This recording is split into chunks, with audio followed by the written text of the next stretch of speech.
El coche de empresa me dejó en la entrada de la urbanización al volver de la fábrica en las afueras de la provincia. A pesar de que el reloj de mi muñeca apenas marcaba las 9 de la noche, arrastré mi pequeña maleta trolley al bajar del coche, rechazando amablemente la oferta de ayuda del joven chofer. Solo quería disfrutar de aquel raro momento de calma por mi cuenta. Me detuve frente a la puerta de mi casa, un chalet adosado de 4 plantas de arquitectura neoclásica que mi marido y yo habíamos comprado con los ahorros de 8 años de esfuerzo.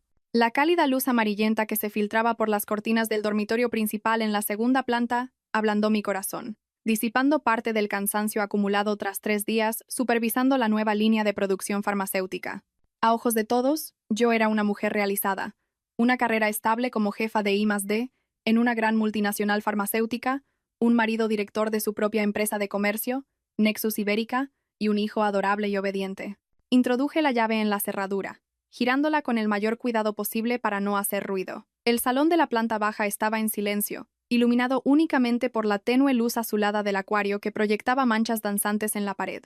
Clara, la chica que nos ayudaba en casa, del mismo pueblo de Extremadura que mi marido, seguramente ya se habría retirado a su habitación tras un largo día de tareas domésticas. Subí sigilosamente por la escalera de madera. Al pasar por delante del despacho de Javier, vi una rendija de luz bajo la puerta. Seguía trabajando. Su silueta se proyectaba, alargada y seria, en la pared. Sonreí, sintiendo una profunda gratitud por su esfuerzo para sostener la economía familiar en estos tiempos de mercado difíciles. Decidí no molestarle y fui directamente a nuestro dormitorio. La puerta estaba entornada. Mi pequeño Leo dormía acurrucado en medio de la enorme cama, su respiración acompasada, abrazando con fuerza un oso de peluche desgastado que se negaba a cambiar por uno nuevo. Dejé el bolso en una silla, me puse un pijama de seda fresco y me metí en la cama junto a mi hijo. El calor que emanaba de su pequeño cuerpo relajó todos mis sentidos. Le di un beso suave en la frente, pensando en echar una cabezada antes de ducharme. De repente, Leo se movió. Sus grandes ojos oscuros se abrieron y me miraron parpadeando, como si no estuviera del todo dormido o el frío de mi cuerpo lo hubiera despertado. Se frotó los ojos y con voz soñolienta susurró: «Mamá, ya has vuelto». Le acaricié el pelo. «Sí, mi amor, mamá ya está aquí». «Sigue durmiendo». Pero no cerró los ojos de inmediato. Se quedó quieto un instante, con la mirada perdida en la penumbra. Luego, de forma inesperada, se giró hacia mí. Su dedito diminuto señaló directamente debajo de la cama, hacia el borde del edredón que caía hasta el suelo, ocultándolo todo. La pregunta inocente de mi hijo resonó en el silencio de la habitación, pero me dejó el cuerpo helado, como si me hubieran arrojado un cubo de agua gélida. «Mami, ¿por qué Clara sale siempre de ahí debajo cuando tú estás de viaje?» Me quedé atónita. Creí haber oído mal. Mi corazón dio un vuelco y luego empezó a latir desbocado. Forcé una sonrisa, tratando de mantener la voz lo más calmada posible para volver a preguntarle. «¿Qué dices, cariño? ¿Qué pasa con Clara? Seguro que estabas soñando. Debajo de la cama no hay sitio para que se meta nadie». Leo negó con la cabeza enérgicamente, con esa expresión extrañamente seria de un niño de 5 años que intenta demostrar que dice la verdad. Me tiró de la manga del pijama y susurró, como si temiera que alguien nos oyera. «No era un sueño. Clara sale de ahí para jugar a los médicos con papá. Papá dice que es un juego secreto de mayores, y que si se lo cuento a mamá, vendrá el coco a llevarme». Los oídos me zumbaban. Todos los sonidos a mi alrededor parecieron desvanecerse, dejando solo el eco aterrador de las palabras de mi hijo. Jugar a los médicos. Un juego secreto. Aquellas palabras eran como agujas clavándose en mi cerebro. Un dolor agudo e insoportable. Me incorporé de golpe, con la mirada fija en nuestra cama de madera de roble macizo, importada de Italia. Era la cama que Javier se había empeñado en cambiar hacía 2 años. Con la excusa de que la antigua no era buena para el feng shui ni para mi espalda, él mismo la había encargado, supervisado su montaje, y no paraba de alabar su solidez y elegancia. El diseño era un bloque compacto que llegaba hasta el suelo, completamente cerrado por los 4 costados, tan pesado que nunca se me había ocurrido moverlo para limpiar. Simplemente usaba el aspirador de mano por los bordes. Un miedo vago pero gélido empezó a recorrer mi espalda. Recordé las veces que, al volver de un viaje de trabajo, las sábanas estaban recién cambiadas y olían a suavizante con una intensidad anormal, como si intentaran ocultar otro aroma. Recordé la mirada huidiza y esquiva de Clara cada vez que entraba de repente en la cocina, y también la de Javier, mi marido ejemplar, siempre tan ocupado en su despacho cada noche. ¿Acaso justo debajo del colchón donde dormía cada día, en el santuario más sagrado de una mujer, ¿Se escondía un secreto tan sucio? Miré a mi hijo, que se había vuelto a quedar dormido por el cansancio, y apreté el borde del edredón con la mano, sin darme cuenta. Cerca de la 1 de la madrugada, Javier entró sigilosamente en la habitación. Se tumbó a mi lado con delicadeza y me rodeó la cintura con el brazo, un gesto habitual durante nuestros 8 años de matrimonio. Me esforcé por mantener una respiración regular, fingiendo un sueño profundo. En la oscuridad sentí cómo me besaba suavemente el pelo y susurraba un buenas noches, mi amor lleno de cariño. Antes habría sonreído feliz y me habría acurrucado en su pecho, pero ahora esas palabras sonaban increíblemente sarcásticas, falsas hasta dar escalofríos. A la mañana siguiente, puse como excusa un dolor de cabeza por el cambio de tiempo para pedir el día libre en el trabajo. Javier se mostró preocupado, me tocó la frente con ternura y me dio 1000 recomendaciones antes de coger su maletín y marcharse. Clara también preparó rápidamente el desayuno para Leo y lo llevó a la guardería. Cuando el ruido de su scooter se perdió tras la verja de hierro, la casa se sumió en un silencio absoluto. Me levanté de un salto y cerré la puerta del dormitorio con llave. El corazón me latía tan fuerte que parecía que se me iba a salir del pecho. No soy el tipo de mujer que, llevada por los celos, se lanza a montar una escena o a interrogar a su marido sin pruebas concluyentes. Busqué en mi maletín de trabajo, el que traía del laboratorio, y saqué una linterna de luz ultravioleta y un pequeño dispositivo de detección térmica por infrarrojos, herramientas que solía usar para detectar fugas químicas o rastros biológicos en la fábrica. Empecé a pasar la luz ultravioleta por los bordes de la imponente cama de roble. El haz morado recorrió el barniz brillante, inspeccionando cada veta de la madera. No había nada inusual en 3 de los lados. Pero cuando llegué a la parte pegada a la pared del cabecero, la zona más oculta y difícil de ver, descubrí un rasguño minúsculo en el parqué, una marca fina y uniforme, como el rastro de la fricción repetida de un objeto pesado moviéndose en una trayectoria fija. Pasé el detector térmico por la zona bajo la cama. La pantalla mostró una franja de temperatura ligeramente diferente a la del suelo circundante, sugiriendo un espacio hueco o una corriente de aire por debajo. Mi instinto me dijo que iba por buen camino. Saqué una cámara endoscópica industrial, un cable largo con una cámara diminuta en el extremo, capaz de colarse por las rendijas más estrechas. Introduje la cabeza de la cámara en el minúsculo espacio entre el somier y el marco de la cama, un lugar imposible de ver a simple vista. En la pantalla del móvil conectado a la cámara empezaron a aparecer imágenes borrosas y oscuras. Encendí la luz LED integrada y la escena que se reveló me obligó a taparme la boca para no gritar de espanto. Debajo del grueso colchón y del moderno somier de láminas no estaba el suelo de hormigón. Era un sistema de pistones hidráulicos, reluciente y de una instalación extremadamente sofisticada. Una sección del suelo bajo la cama había sido cortada con maestría y descansaba sobre un mecanismo de elevación automática. Con solo activar el interruptor correcto, toda la estructura del somier y ese falso suelo se deslizarían hacia un lado o bajarían, abriendo un pasadizo secreto que conducía directamente al piso de abajo. Un escalofrío me recorrió al recordar la distribución de la casa. Justo debajo de nuestro dormitorio principal había una pequeña habitación que Javier llamaba su bodega. La había hecho insonorizar con paneles de madera, instalar una cerradura de huella dactilar y siempre guardaba la llave para él, con la excusa de que el vino requería condiciones estrictas de temperatura y humedad y que la entrada de extraños podría estropearlo. Ajusté el cable de la cámara, intentando colarlo más profundamente por la ranura del falso suelo para ver la habitación de abajo. La luz LED barrió un rincón de la estancia. No había ni una sola estantería de vinos. En su lugar, había una cama doble con sábanas de seda de color rojo burdeos, un sillón tántrico tapizado en terciopelo y, sobre una mesita de noche, varios envoltorios de preservativos usados junto a algunos juguetes sexuales extravagantes. Pero lo que me heló la sangre no fueron esas sucias pruebas de infidelidad. La cámara se deslizó sobre la mesita y se detuvo en un fajo de papeles desordenados junto a una botella de vino a medio beber.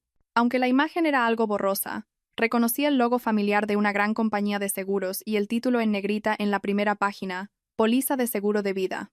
Beneficiaria: Isabel García López. Mi cabeza daba vueltas. Un frío glacial me recorrió la espalda, más intenso que el del aire acondicionado. Isabel García López. Era mi nombre. ¿Por qué mi póliza de seguro de vida estaba en esta habitación secreta y depravada? ¿Y por qué yo nunca había firmado un documento así? Retiré la cámara, con las manos temblando tanto que casi se me cae el móvil. Me dejé caer al suelo, helada, apoyando la espalda contra la cama. Aquello que hasta ahora había considerado el nido de mi felicidad, me di cuenta de que en realidad era la tapa de un ataúd. Un ataúd que ocultaba una conspiración oscura que esperaba para devorarnos a mi hijo y a mí. Resulta que la traición física era solo la punta del iceberg. Javier no solo me era infiel, estaba planeando algo mucho más aterrador. Una partida de ajedrez en la que mi vida podía no ser más que un peón sacrificable. Me senté a la mesa, observando a Javier pelar meticulosamente trozos de manzana para Leo. La luz del candil de cristal se reflejaba en su rostro, resaltando su nariz recta y sus ojos profundos que una vez me enamoraron. Seguía siendo el mismo. Un hombre impecable. Fuera de casa, un director respetable. En casa, un padre ejemplar. Si no fuera por la cámara endoscópica y las imágenes obscenas bajo nuestra cama, probablemente seguiría creyendo que era la mujer más afortunada del mundo. Javier se giró hacia mí y dejó un vaso de leche caliente sobre la mesa. El vapor ascendía, trayendo consigo el aroma dulce de la leche fresca. Me sonrió. Esa sonrisa que antes siempre me tranquilizaba y que ahora me parecía tan fría como la hoja de un bisturí. Bébetela, que está calentita. Últimamente duermes mal. Le he puesto un poco de miel de la alcarria que me regaló un amigo. Es muy buena para los nervios. Cogí el vaso, sintiendo el calor en la palma de mi mano, pero por dentro temblaba de frío. Buena para los nervios. Esa frase resonaba en mi cabeza como una maldición. Acerqué el vaso a mis labios, observando a Javier de reojo a través del vaho. Él no me miraba fijamente, pero noté cómo me vigilaba por el rabillo del ojo, esperando a que tragara aquel líquido blanquecino. Fingí dar un pequeño sorbo y de repente me llevé la mano a la boca, tosiendo un par de veces. ¡Ay, qué quema! Se me ha olvidado soplar. ¿Me traes unas servilletas? Leo se ha manchado la camiseta de manzana. Javier se levantó apresuradamente y fue hacia el mueble de la cocina. Aprovechando ese instante, vertí rápidamente la mayor parte de la leche en el termo personal que ya había preparado bajo la mesa. Me limpié la boca a toda prisa, como si acabara de beber de un trago largo. Cuando Javier volvió, el vaso de leche estaba casi vacío. Miró el vaso, y un destello de satisfacción disimulada cruzó sus ojos antes de volver a jugar con nuestro hijo. Esa noche, esperé a que los ronquidos de Javier se volvieran regulares y profundos. Entonces me levanté sin hacer ruido. Cogí el termo con la preciada muestra de leche y salí discretamente para coger un taxi a la empresa. Como jefa de I+D tenía mi propia llave y acceso al laboratorio a cualquier hora. Bajo la fría luz blanca del laboratorio, mis manos temblorosas vertieron la leche en un tubo de ensayo para analizarla mediante cromatografía líquida de alta resolución. El zumbido de la máquina en la noche silenciosa sonaba como la cuenta atrás de una bomba de relojería. El resultado que apareció en la pantalla del ordenador me obligó a agarrarme con fuerza al borde de la mesa de granito para no caer. No había ni rastro de miel de la alcarria. En su lugar, había risperidona, un antipsicótico utilizado en pacientes con esquizofrenia, pero en una dosis calculada con una precisión diabólica. Si una persona sana lo consumía a largo plazo, provocaría síntomas como letargo, pérdida de memoria, temblores y trastornos emocionales. Até cabos. Las veces que últimamente olvidaba las llaves, los momentos en que me irritaba con Leo sin motivo, o esa sensación de agotamiento constante. No era el estrés del trabajo, ni la edad. Estaba siendo drogada, día a día, por el hombre que dormía a mi lado. Recordé una llamada furtiva de Javier que escuché por casualidad la semana pasada. Su voz era tensa, preocupada por un préstamo bancario a punto de vencer y unas parcelas en la costa que se habían quedado estancadas. Resultó que su empresa de comercio era una cáscara vacía. Estaba ahogado en deudas por inversiones fallidas. Y yo, o más bien la patente de biotecnología valorada en millones de euros que estaba a mi nombre, era su único salvavidas. Pero para venderla sin mi firma, necesitaba que yo me convirtiera en una persona legalmente incapacitada, una esposa loca, una madre con problemas mentales. Su plan no solo era cruel, sino que me despojaba de mi dignidad y de mis derechos como ser humano. El domingo, Javier dijo que llevaba a Clara al mercado central para comprar productos frescos para toda la semana. Pero yo sabía perfectamente que ese día era la cita para la ecografía en la clínica privada que él había reservado en secreto. Necesitaba el hijo que Clara llevaba en su vientre, probablemente como preparación para una nueva familia después de encerrarme en un psiquiátrico. En cuanto su coche de lujo desapareció por la puerta, mandé a Leo a casa de su abuela con la excusa de que necesitaba hacer una limpieza a fondo. Cuando la casa quedó completamente en silencio, respiré hondo y volví al dormitorio, al lugar que escondía el pasadizo al infierno. Esta vez, ya era experta en activar el mecanismo de la cama. La trampilla se abrió, y un olor a humedad mezclado con perfume barato me golpeó la nariz. Bajé los escalones de madera, con el corazón en un puño pero con paso firme. La habitación estaba exactamente como la había visto a través de la cámara, pero estar allí en persona intensificaba la sensación de ahogo y asco. Me puse guantes de látex y empecé a registrar cada rincón. Detrás de una falsa estantería de vinos, descubrí un panel de madera que sonaba hueco al golpearlo. Tras forzarlo, apareció una pequeña caja fuerte empotrada en la pared. Era una caja fuerte electrónica. No sabía la contraseña, pero mi experiencia en el laboratorio me enseñó a encontrar rastros. Saqué de mi bolso un bote de polvo revelador de huellas dactilares y la linterna ultravioleta. Espolvoreé ligeramente el polvo sobre el teclado numérico, apagué la luz y encendí la linterna UV. Los restos de polvo brillaron con más intensidad en 4 teclas. 1, 2, 0, 5. Los números resplandecían en la oscuridad como fuegos fatuos. El 12 de mayo, el día de nuestra boda. Solté una carcajada amarga. El sonido resonó en el sótano cerrado, sonando más como un sollozo. Usaba el día más sagrado de nuestro matrimonio para guardar sus secretos de traición. La ironía era más cruel que 1000 puñales. La caja fuerte se abrió con un pitido seco. Dentro no había dinero ni joyas, solo un grueso fajo de documentos. Pasé las páginas, una por una, con las manos temblando. Contratos de préstamos con usureros, con intereses desorbitados, por un total de decenas de millones de euros. Los papeles de la hipoteca de esta misma casa, donde vivíamos Leo y yo, con mi firma falsificada para solicitar un nuevo crédito al banco, solo a la espera de ser aprobado. Y lo más importante, al final del todo, el dossier para la transferencia de la propiedad intelectual de mi fórmula biotecnológica, la criatura a la que había dedicado mi juventud. El comprador era una farmacéutica rival, el enemigo acérrimo de mi empresa. Javier me había vendido. No solo había vendido nuestro amor, había vendido mi intelecto, mi sudor, mis lágrimas y mi carrera para pagar las deudas de su estúpida ambición. Me veía como una vaca lechera, a la que exprimir hasta la última gota antes de enviarla al matadero. Fotografié todos los documentos y lo dejé todo como estaba. Al cerrar la puerta de la caja fuerte, sentí que la mujer débil y enamorada que fui había muerto en aquel sótano. Al salir de allí, ya no era la Isabel de ayer. Era una madre que debía proteger a su hijo, y una científica que debía defender su honor. Volví al laboratorio el lunes por la mañana, pero no para trabajar. En mi cabeza solo había una fórmula, la fórmula del castigo. Abrí el armario de muestras botánicas y saqué un pequeño recipiente con los tricomas de la Mucuna pruriens que una vez recolectamos para estudiar sus compuestos irritantes naturales. Estos pelos contienen serotonina y proteinasas. Una cantidad ínfima en contacto con la piel, especialmente cuando los poros están dilatados por el sudor o el calor, provoca un picor demencial que se extiende al rascarse, una sensación como si miles de hormigas de fuego te estuvieran mordiendo bajo la piel. Con cuidado, extraje, purifiqué y mezclé el compuesto con un polvo inerte ultrafino, incoloro e inodoro. Bajo el microscopio, estas partículas parecían diminutos cristales de vidrio invisibles. Metí el producto final en un pequeño salero, le puse una etiqueta de especias y lo guardé en el bolso. A continuación, preparé una solución diluida de capsaicina pura, el principio activo de los chiles. Le había eliminado el olor penetrante, conservando solo su capacidad de irritar levemente las mucosas de ojos y nariz. No quería matarlos. Quería que vivieran en una incomodidad extrema, sospechando el uno del otro en el nido de amor que creían tan seguro.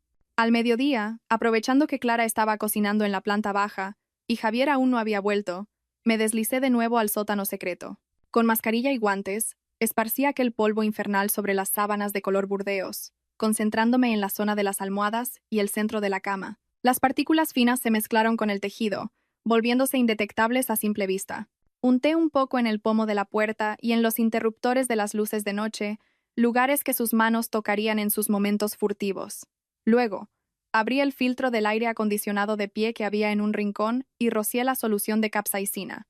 Cuando se encendiera, el aire frío transportaría esas moléculas irritantes, invisibles pero suficientes para hacerles picar los ojos y estornudar sin parar. Terminado el trabajo, borré cualquier rastro, volví a mi dormitorio y cerré la trampilla. Me miré al espejo, me arreglé el pelo y me puse un poco de pintalabios rojo. La gente suele decir que las mujeres que trabajamos en química somos aburridas, que solo nos interesan los tubos de ensayo y los datos. Pero olvidan que un veneno y una cura a veces solo se diferencian por la dosis y el propósito. Javier quería volverme loca, así que yo convertiría su vida de placer y la de su amante en una pesadilla de picor sin fin. 2 días después, mi guerra biológica empezó a dar sus frutos. Durante la cena noté que Clara no paraba de moverse incómoda, rascándose discretamente el cuello y los brazos.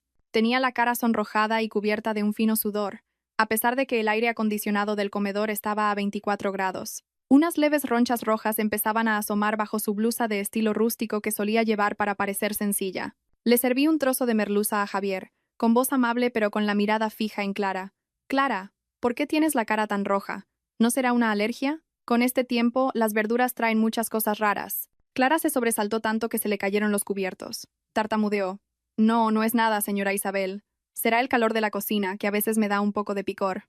Agachó la cabeza, sin atreverse a mirarme.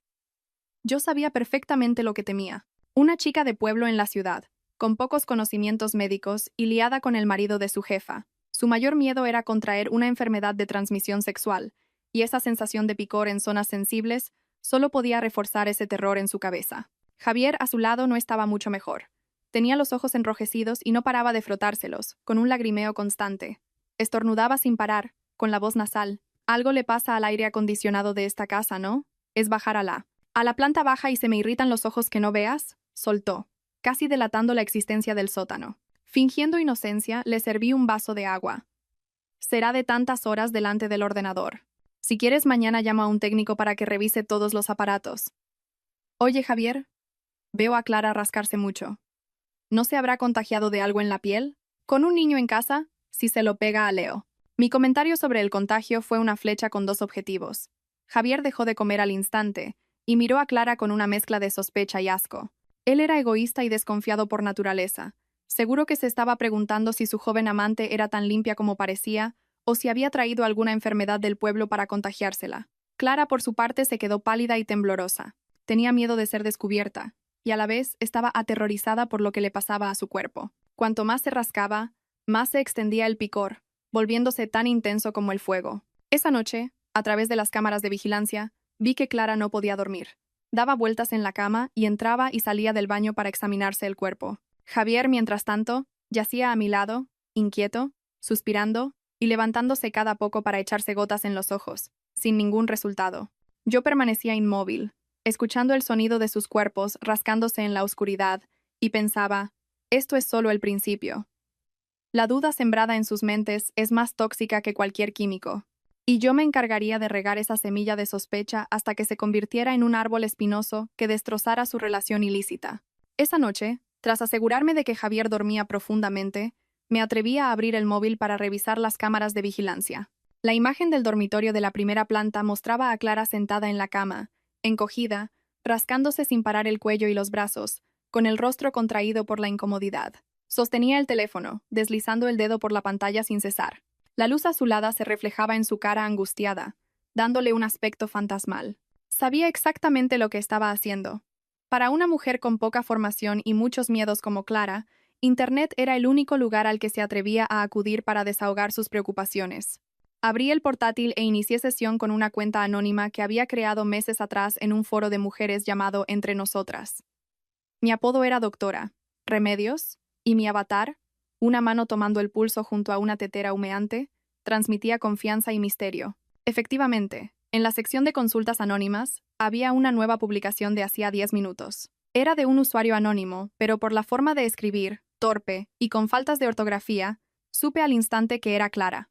Escribió: «Hola doctora, llevo unos días con picores por todo el cuerpo, y cuanto más me rasco, más me escuece. ¿Puede ser una enfermedad que se contagia de los hombres? Y otra cosa, mi pareja últimamente está muy flojo y cansado. ¿Qué puedo hacer para que no se apague la llama?» Esbocé una sonrisa irónica y tecleé mi respuesta, adoptando el tono de una médica experimentada y comprensiva. Tus síntomas de picor pueden deberse a un exceso de calor interno combinado con un desequilibrio emocional por la preocupación. En cuanto a tu pareja, si se siente cansado y suda por la noche, es un signo de debilidad energética. Si no se trata a tiempo, me temo que esa llama se apagará, y él podría buscar calor en otro lugar. Mis palabras, con ese toque de sabiduría ancestral, dieron justo en el clavo del miedo de Clara a perder su sustento económico. Se aferró a mí como a un salvavidas. A los pocos minutos, mi bandeja de mensajes privados vibró. Clara me escribía con urgencia. «Doctora, por favor, ayúdeme. Tengo mucho miedo y no me atrevo a ir al médico. ¿Tiene algún remedio? Le pago lo que sea». No respondí de inmediato. La dejé esperar unos 15 minutos en vilo para dar más valor a mis palabras. Luego, escribí lentamente. Los males del alma se curan desde el alma, los del cuerpo, con hierbas. Yo no vendo remedios, solo muestro el camino a quien está destinado a encontrarlo. Para tu picor, te daré una receta de un baño de hierbas para purificar el cuerpo. Para lo de tu pareja, a su edad, con el estrés del trabajo y una vida íntima irregular, es normal que se debilite. Para retener a un hombre hay que fortalecerlo desde la raíz. Clara respondió con un sí, sí, desesperado. Se quejó de que Javier estaba muy irritable últimamente. Se sobresaltaba por la noche, y en la intimidad cumplía sin más. No tenía ni idea de que el agotamiento de Javier se debía a la presión de sus deudas. Entonces tecleé el mensaje decisivo, lanzando el anzuelo más apetitoso. Tengo una fórmula magistral ancestral, llamada furia ibérica, especializada en tratar el agotamiento y devolverle a un hombre el vigor de su juventud. Pero es un preparado muy potente. Hay que usarlo con cuidado y constancia. ¿Te gustaría probarlo? Al otro lado de la pantalla, imaginé la cara de Clara iluminándose mientras respondía al instante. Sí. Por favor. Ayúdeme, doctora. Se lo agradeceré toda la vida. La ingenua no sabía que esas cápsulas de furia ibérica, que estaba a punto de recibir, eran en realidad un billete de ida para que ambos traidores se sumieran en un abismo de confusión y paranoia. Tras ganarme su confianza ciega, le envié a Clara una receta para preparar el reconstituyente. Obedeció mis instrucciones con una devoción casi religiosa. Compró las hierbas en secreto, las molió y las mezcló en el guiso de carne que solía prepararle a Javier, con la excusa de que era para reponer fuerzas después de tantas horas de trabajo. A través de la cámara, vi a Clara bajar al sótano con el plato humeante, con una expresión de júbilo, como si estuviera ofreciéndole a un rey el elixir de la eterna juventud. Javier aceptó el plato, comió con avidez y hasta la felicitó por lo bien que cocinaba últimamente y por preocuparse por su salud. No sospechaba que cada cucharada de aquel delicioso guiso estaba erosionando poco a poco su última pizca de cordura. Solo 2 días después de empezar con el reconstituyente, Javier comenzó a mostrar un comportamiento extraño. En la cena, se le caían los cubiertos, tenía la mirada perdida y a veces se sobresaltaba, girándose bruscamente como si alguien lo hubiera llamado. Una vez, mientras veía la televisión, se llevó las manos al pecho, con el rostro pálido y sudando a mares. Fingí preocupación y corrí a su lado. ¿Qué te pasa? ¿Te ha vuelto a subir la tensión? Te traigo el tensiómetro. Javier apartó mi mano jadeando. No, no es nada. Será cansancio. No hagas ruido. Me duele la cabeza. No se atrevía a ir al médico por miedo a que descubrieran sustancias extrañas en su sangre. Y, lo que era más importante, empezaba a sospechar que su propio cuerpo lo estaba traicionando. Clara, al ver que su amante tenía reacciones extrañas pero se mostraba más vigoroso en la intimidad, un efecto secundario inicial del estimulante, creyó aún más en la magia de la doctora Remedios. Me envió mensajes agradeciéndomelo efusivamente y preguntando si debía aumentar la dosis. Respondí con frialdad. La prisa no es buena consejera, pero si quieres atarlo más corto, puedes darle una dosis también por la mañana.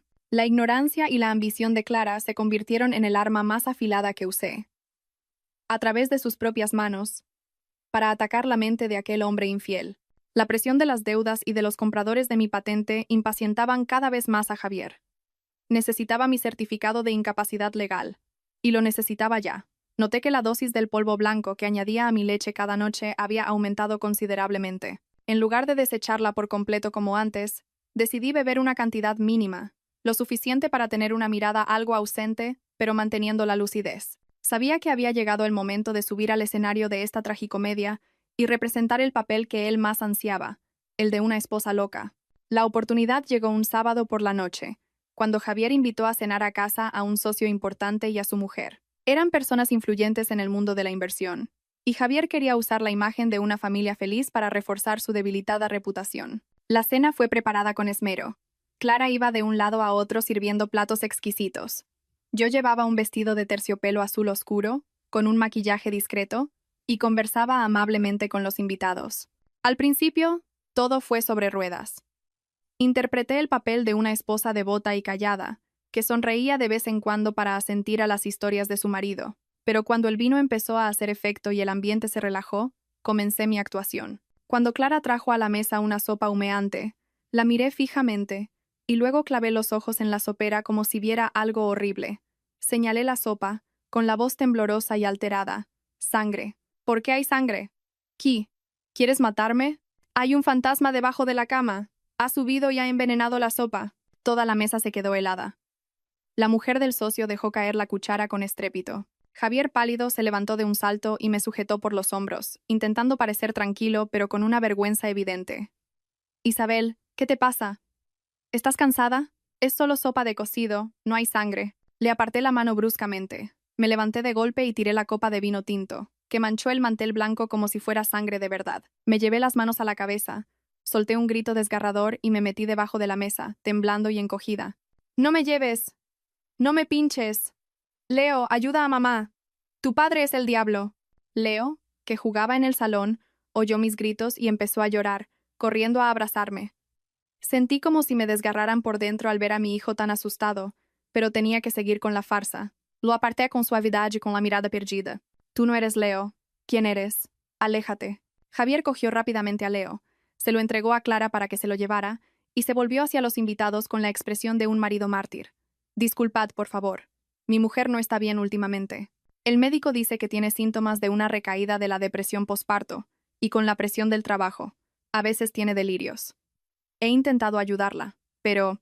El socio me miró con lástima, negando con la cabeza. Pobre Javier, con lo que tienes. Una casa así y la familia en este estado. Será mejor que la lleves a descansar. Ya hablaremos de negocios otro día. Cuando la puerta del dormitorio se cerró, oí el suspiro de alivio de Javier. Me miró, tumbada e inmóvil en la cama, y una media sonrisa de cálculo se dibujó en sus labios. Creía que me había vuelto loca de verdad, y la escena de esa noche era la prueba definitiva para meterme en un psiquiátrico. A la mañana siguiente, Javier se vistió impecablemente. En lugar de ir a la oficina, dijo que me llevaría a un chequeo médico completo. Asentí dócilmente, con la mirada ausente, sin oponer resistencia, abrazando el oso de peluche de mi hijo como una niña perdida. Javier me ayudó a subir al coche con una ternura que habría conmovido a cualquiera que nos viera.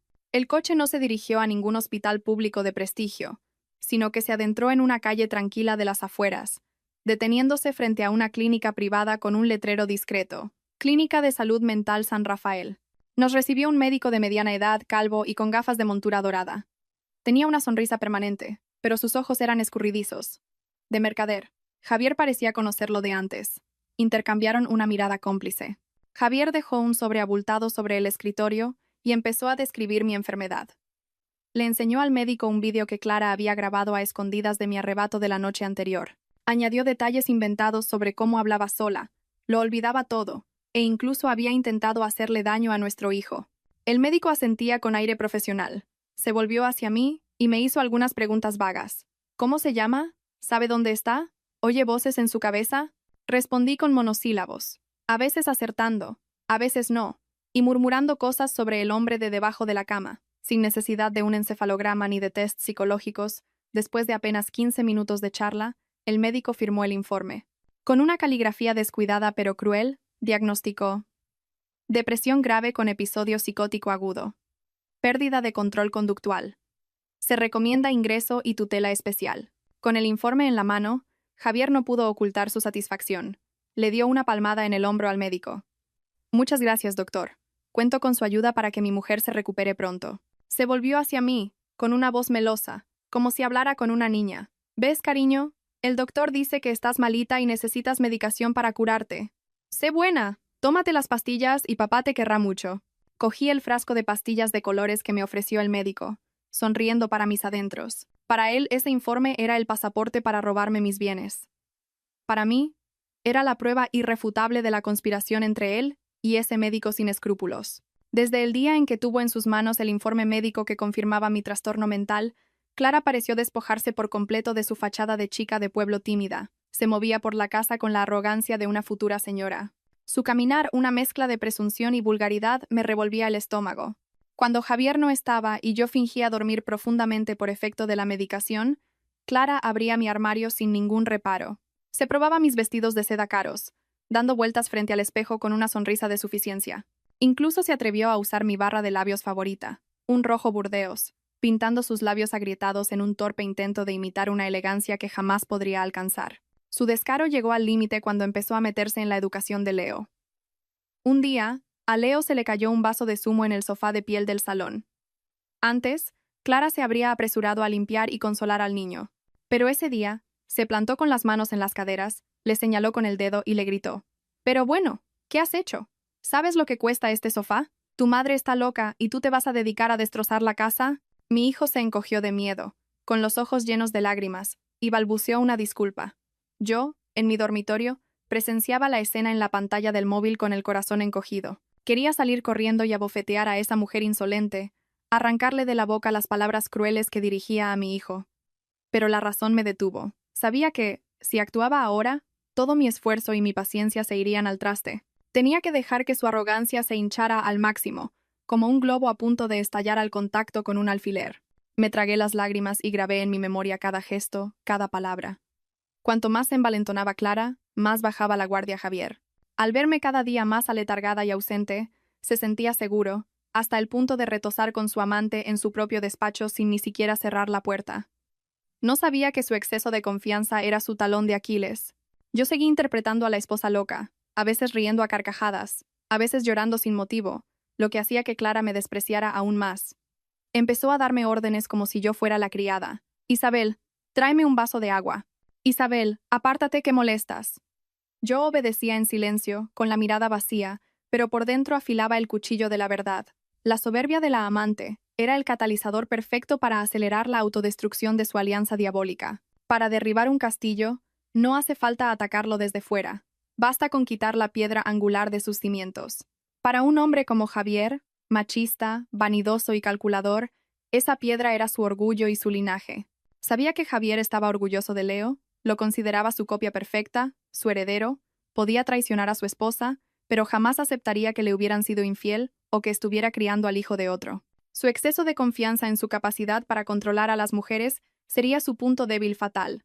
Aprovechando que Javier se llevó a Clara al supermercado a comprar cosas para su nido de amor en el sótano, me senté frente al ordenador. Usando mis habilidades con el Photoshop de la universidad, creé una bomba atómica. Escaneé un informe de ADN real de un prestigioso centro de genética con el que había colaborado, y modifiqué los datos. Nombre del padre, Javier Romero. Nombre del hijo, Leo Romero. Conclusión.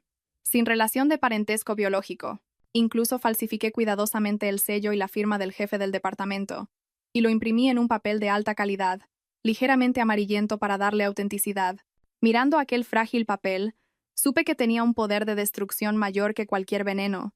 Esa noche, como de costumbre, Javier tenía la costumbre de leer unos 30 minutos antes de dormir. Estaba leyendo Cómo ganar amigos e influir sobre las personas, una ironía cruel para alguien con una doble vida. Coloqué discretamente el informe de ADN entre las páginas que tenía marcadas y dejé el libro en su sitio en la mesilla, en un ángulo tal que el papel se caería en cuanto lo cogiera. Luego, bebí un sorbo de agua, me metí en la cama y empecé mi actuación.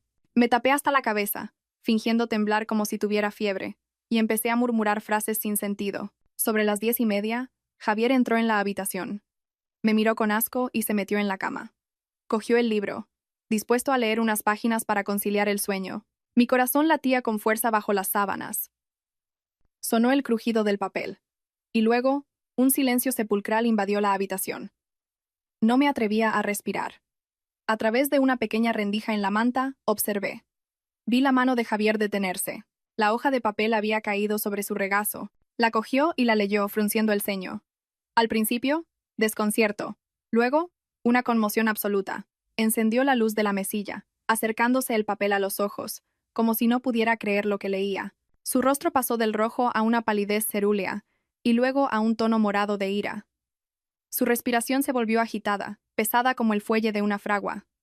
La bomba había estallado. Un gruñido animal rompió el silencio de la noche. Javier arrancó la manta que me cubría con violencia y me agarró por el cuello del pijama. ¡Puta! ¡Levántate ahora mismo!, gritó, con la voz rota por una furia incontrolable. Fingí estar aturdida, mirándolo con ojos ausentes. Javier, ¿por qué me gritas? Estaba durmiendo. ¿Dónde está Leo? Me restregó el informe por la cara, con la mano temblando. Mira esto. ¿Qué coño es esto? Explícamelo. ¿De quién coño es hijo Leo? Llevo 8 años manteniendo a una zorra como tú para que me pongas los cuernos. Me dio una bofetada que me hizo ver las estrellas. El sabor metálico de la sangre llenó mi boca. Pero no sentí dolor. Solo una satisfacción perversa. El dolor físico no era nada comparado con lo que él me había hecho. Me tapé la cara y empecé a llorar. Pero no un llanto de súplica, sino el llanto incoherente de una loca. ¿Qué dices? Leo es hijo tuyo, ¿o no? No, es del vecino, que es muy bueno. Me reí tontamente, con la mirada perdida. El que venía a arreglar las tuberías cuando tú no estabas.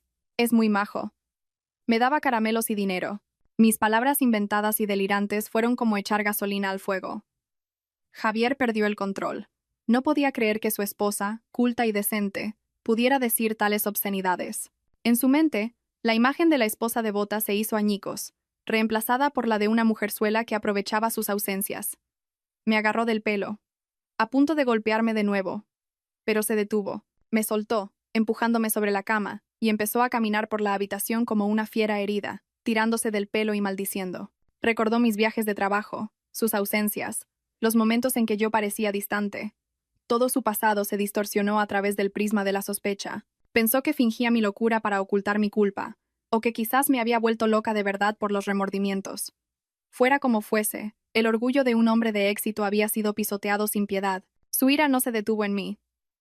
Empezó a verlo todo con ojos paranoicos. Si su esposa de 8 años, educada y con una buena posición, podía traicionarlo de forma tan descarada, ¿qué garantía tenía de que una chica de pueblo como Clara fuera fiel? Recordó las veces que Clara tardaba más de la cuenta en el mercado, o cuando sonreía mientras escribía mensajes en el móvil. Su desconfianza natural, amplificada por los efectos de la medicina que yo le recetaba a través de Clara, lo volvió extremadamente paranoico. A la mañana siguiente, Clara subió el desayuno sigilosamente. Al notar la tensión en el ambiente, con un Javier hosco sentado en el sofá, decidió usar su buena noticia para calmar a su amante. Dejó la bandeja en la mesa, se arrodilló a sus pies y le dijo con voz melosa: «Cariño, ¿qué te pasa? No te enfades con ella. A los locos no hay que hacerles caso. Tengo una noticia para animarte». Tomó la mano de Javier y la puso sobre su vientre, con una mirada coqueta. «Llevo 2 semanas de retraso, y el test ha dado positivo. Vamos a tener un hijo, mi amor». Clara esperaba que Javier saltara de alegría, la abrazara y le prometiera un futuro feliz, pero su reacción la dejó helada. Javier retiró la mano como si se hubiera quemado y la fulminó con la mirada. «¿Embarazada? ¿Y estás segura de que es mío?». La pregunta fue como una bofetada. Clara se quedó sin palabras. ¿Qué dices? Si solo he estado contigo, no salgo de esta casa».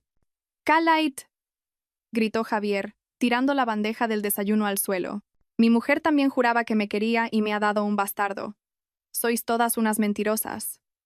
Se levantó y la señaló. «¿Te crees que soy gilipollas? ¿Una chica joven y guapa como tú, encerrada en esta casa con un viejo como yo? ¿O es que también intentas casarme para quedarte con la casa?». Clara lloraba y juraba que no era verdad, pero Javier no la escuchaba. Le registró el bolso, le cogió el teléfono. Al ver los mensajes en el foro donde se quejaba de que su pareja tenía problemas de rendimiento, la sangre le hirvió. Estrelló el teléfono contra la pared. «Encima vas por ahí diciendo que soy un impotente. Ya veremos de lo que eres capaz». Se volvió hacia ella, con una voz gélida. «Esta misma tarde vamos a hacer una amniocentesis para la prueba de ADN. Si no es hijo mío, te echo a la calle y te vuelves a tu pueblo a guardar cabras». Clara se desplomó en el suelo, llorando en silencio en medio de los restos del desayuno. No entendía cómo todo se había torcido tan rápido. Su sueño de una vida mejor acababa de ser aniquilado por un jarro de agua helada. Mientras tanto, yo, sentada en la escalera del segundo piso, abrazando un oso de peluche, observaba en silencio la mejor obra de teatro que jamás se había representado ante mis ojos. Clara, aterrorizada, lo miró.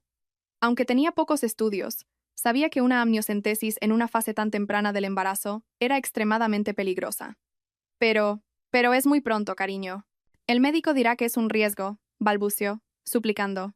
Javier la ignoró. Se sirvió un whisky y se lo bebió de un trago. «¿Riesgo? Lo que tienes es miedo de que te descubra. Que te quede claro.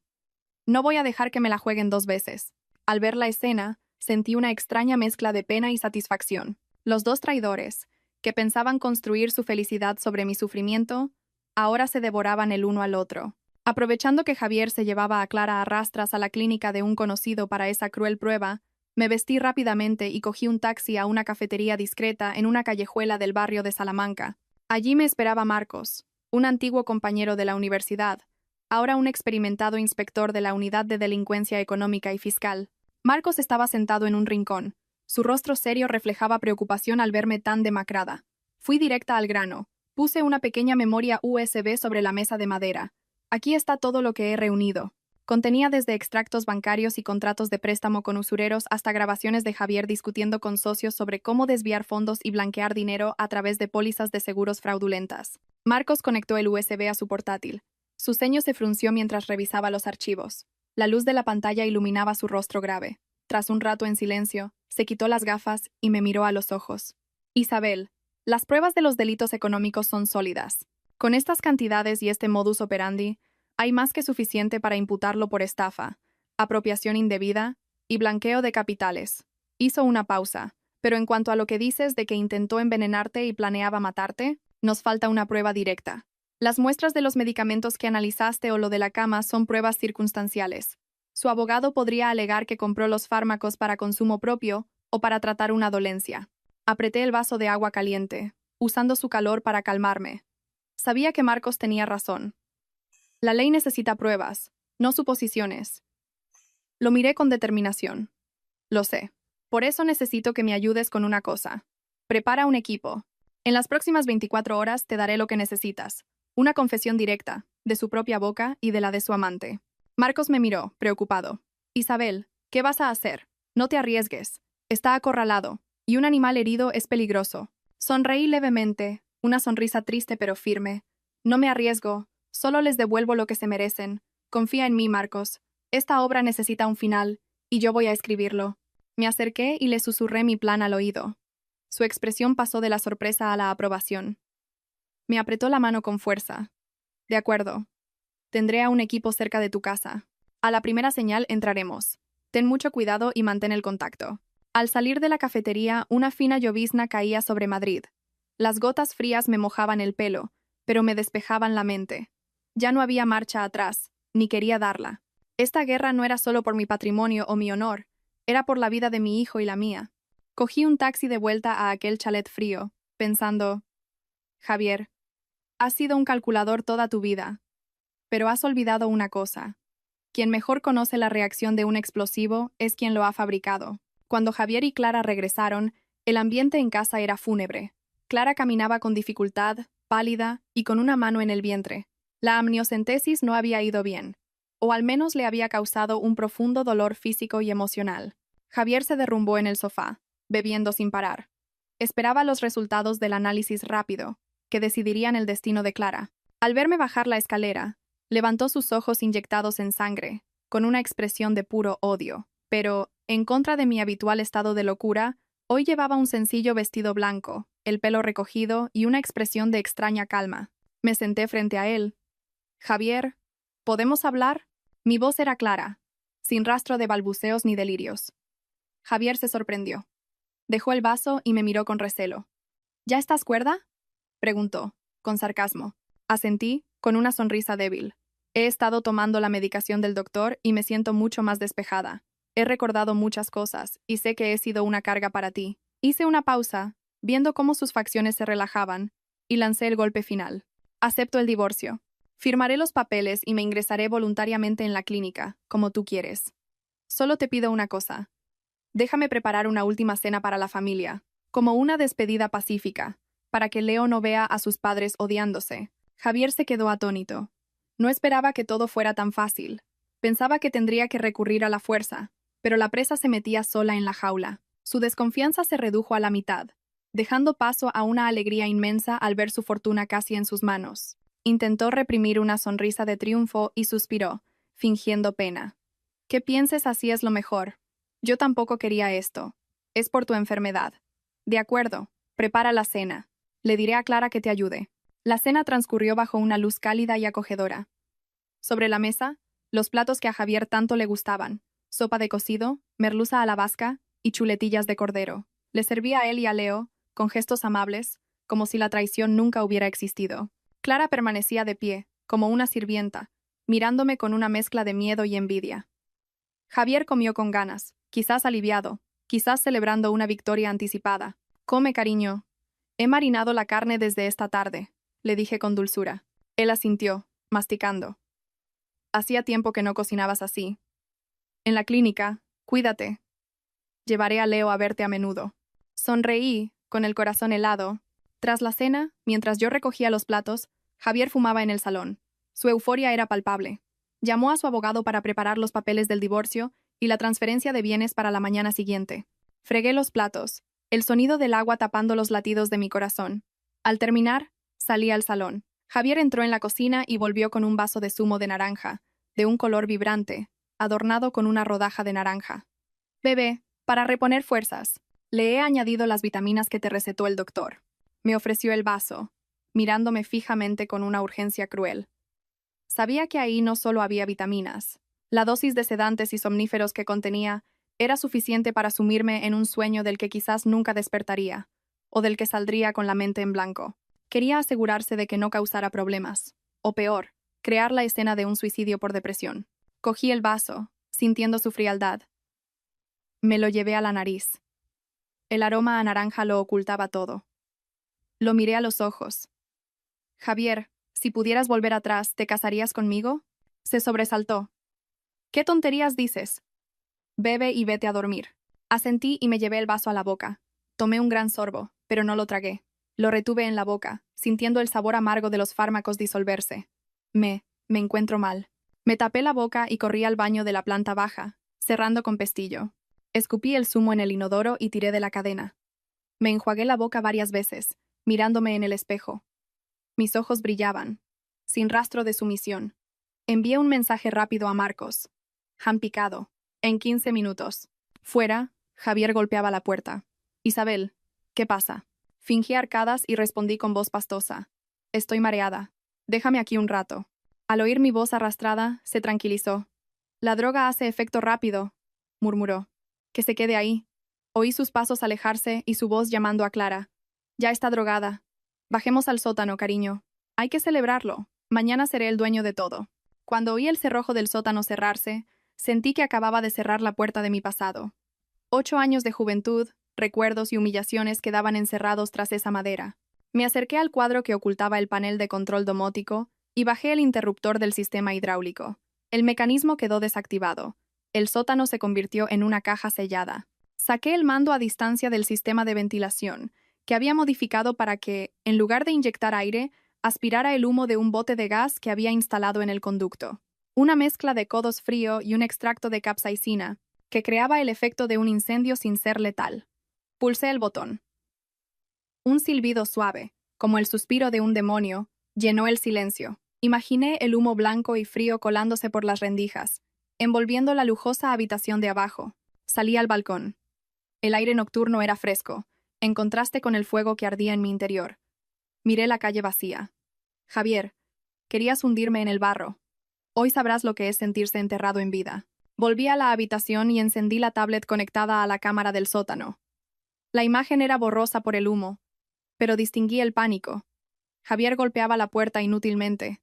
Clara tosía, encogida en el sillón. El oxígeno disminuía. A través del audio, oí a Clara gritar, aterrorizada. Hay alguien en el rincón. Es la señora Isabel. En su delirio por la falta de aire y el efecto de las drogas, mi imagen se había convertido en su peor pesadilla. Javier se giró, pero él tampoco veía a su amante. Se frotaba los ojos y gritaba, «Fuera, no os acerquéis, ya os he pagado, no os debo nada». Agitaba los brazos, como si espantara a acreedores invisibles. El humo lo envolvía todo, borrando su humanidad, dejando solo los fantasmas de sus culpas. Tropezó y cayó, golpeándose la cabeza, pero no parecía sentir dolor. Gateaba, murmurando cifras de deudas y los nombres de quienes había estafado. «No queméis la casa. Venderé la patente y os pagaré». Los miré, sin una pizca de compasión. La verdad se revelaba de la forma más brutal. No se veían el uno al otro. Solo veían sus mayores miedos. Clara temía la venganza. Javier, la ruina y la cárcel. Su amor verdadero se desvaneció ante la muerte. De repente, Javier vio la máscara de gas, el único accesorio que dejé a propósito en una vitrina. Corrió, rompió el cristal y la cogió. Pero Clara también la vio y se abalanzó sobre ella. «¡Suelta! Soy tu hombre, tienes que dármela», rugió él, dándole una patada en el vientre, olvidándose de su heredero. Clara cayó, pero sin soltar la máscara. «¡Cabrón! ¿Vas a matar a tu propio hijo? Me dijiste que nos protegerías, y ahora me dejas morir», gritó. En la pelea, los secretos más oscuros salieron a la luz. «Tú me dijiste que la drogara para volverla loca y robarle todo», chillaba Clara. Javier le dio una bofetada. «Cállate, interesada. ¿Crees que no sé que me dabas afrodisíacos para manipularme? A saber de quién es ese niño». Cada palabra era grabada por el sistema de audio. Se acusaban mutuamente, destrozando la fachada que habían construido. La máscara de gas se rompió en dos. Inútil. Como su relación podrida. Miré la pantalla del ordenador. La retransmisión en directo estaba activa, con una conexión estable. El enlace ya había sido enviado a una lista selecta.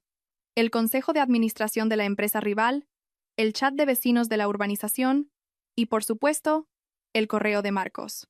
En la pantalla, un Javier sucio y desfigurado por el pánico gritaba: «Falsifiqué la hipoteca. Lo hice todo por ti, y ahora quieres matarme». Clara, despeinada y llorando, respondía: «Eres un estafador. Me engañaste a mí y a tu mujer. Creía que eras rico y estás lleno de deudas. Te odio». Los comentarios en el chat de vecinos explotaron. «Dios mío, ¿ese es el director Javier? ¡Qué horror! Es un monstruo. Pobre su mujer viviendo con el diablo». La imagen de hombre de éxito que tanto le costó construir se derrumbó en minutos. No solo perdió su honor, firmó la sentencia de muerte de su carrera. Me quité los auriculares. «Este es mi último regalo, Javier. Querías ser famoso, hoy todo el mundo conocerá tu nombre, pero como el de un traidor miserable».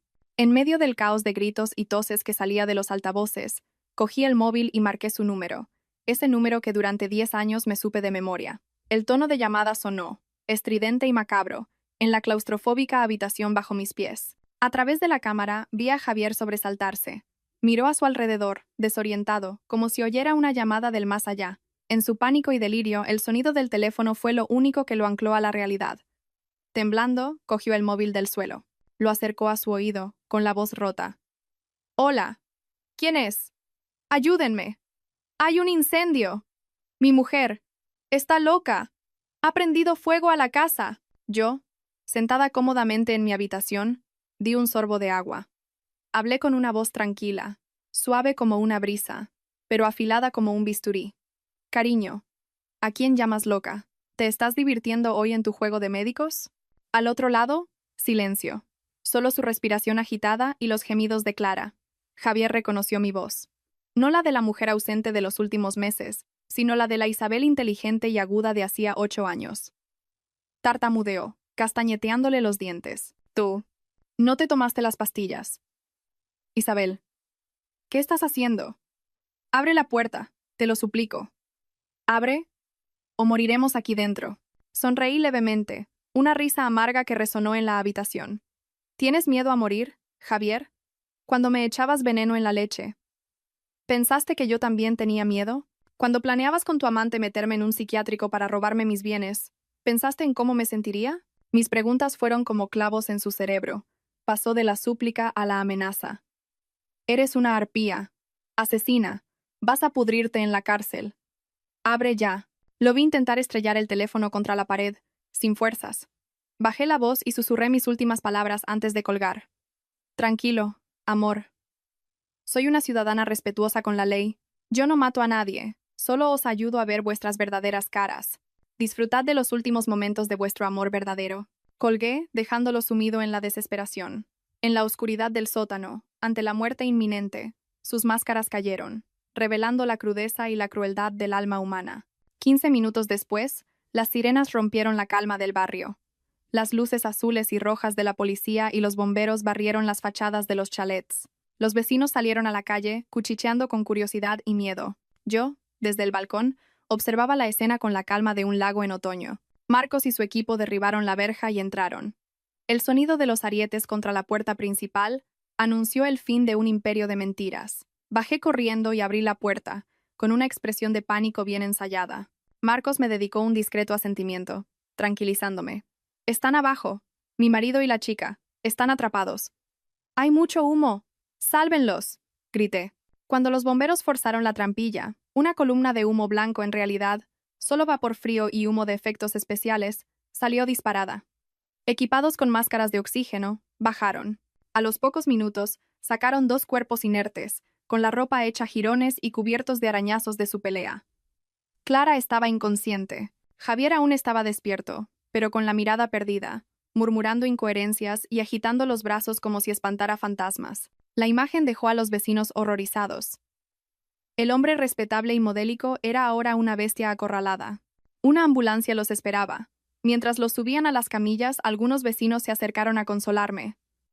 «Pobre Isabel, qué mala suerte con ese marido», decían. Entre la multitud vi a Marcos presentando la escena y confiscando las cámaras y el ordenador del sótano.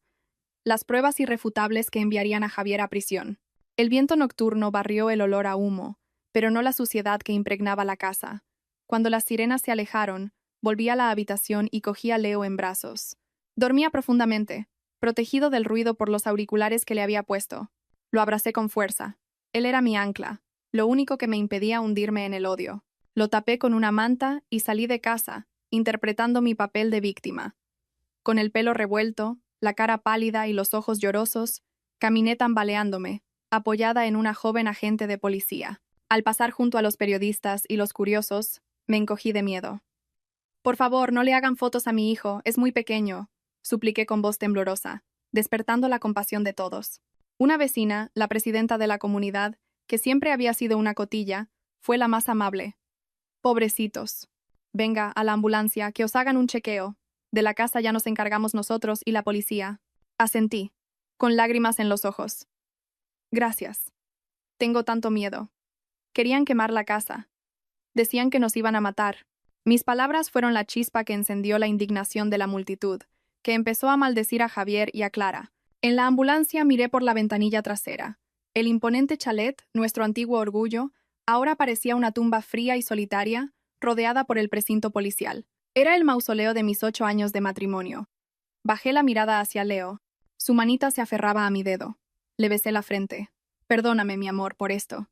Pero te prometo que, a partir de ahora, tu cielo solo tendrá paz». Cerré los ojos, apoyando la cabeza en el cristal. Mi papel de víctima perfecta había triunfado, pero en el fondo, sabía que esta herida tardaría mucho en cicatrizar. A la mañana siguiente, el hospital estaba lleno de gente. La noticia del empresario que encerró y trató de quemar a su familia con su amante se había hecho viral. Los periodistas acampaban en el pasillo. Yo yacía en la cama, con un gotero, el rostro aún marcado por el cansancio y el shock. Mi madre ya se había llevado a Leo para protegerlo de la tormenta mediática.